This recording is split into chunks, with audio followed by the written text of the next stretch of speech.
Bölgə TV xəbər verir ki, Azərbaycanda biznes mühitinin təkmilləşdirilməsi və vergi inzibatçılığının sadələşdirilməsi istiqamətində aparılan islahatlar davam etdirilir. Bu istiqamətdə növbəti addım kimi 2025-ci il oktyabrın 1-dən etibarən Dövlət Vergi Xidməti tərəfindən sadələşdirilmiş verginin bəyannaməsinin öncədən doldurulması sistemi istifadəyə verilib. Qeyd edək ki, Dünya Bank Qrupunun Biznes Reyd layihəsində vergi tutma indikatoru ilə bağlı 2025-ci il üzrə yol xəritəsində mikro sahibkarlıq üçün əvvəlcədən doldurulmuş sadələşdirilmiş vergi bəyannamələr sisteminin keçidinin təmin olunması əsas istiqamətlərdən biri kimi nəzərdə tutulur.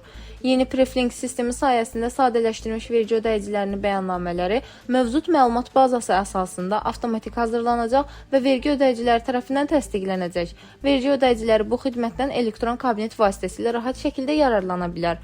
Bəyannamənin əvvəlcədən doldurulması sistemin həm vergi ödəyiciləri, həm də inzibatçılıq orqanları üçün bir sıra üstünlük yaradır.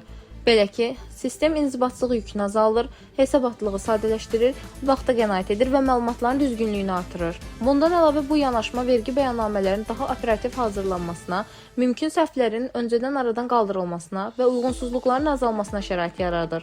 Ümumilikdə preflink sistemi vergi hesabatlarının keyfiyyətinin və səmərliliyin artırılmasına, inzibati yükün azaldılmasına və vergi inzibatçılığının müasirləşdirilməsinə mühüm töhfə verir.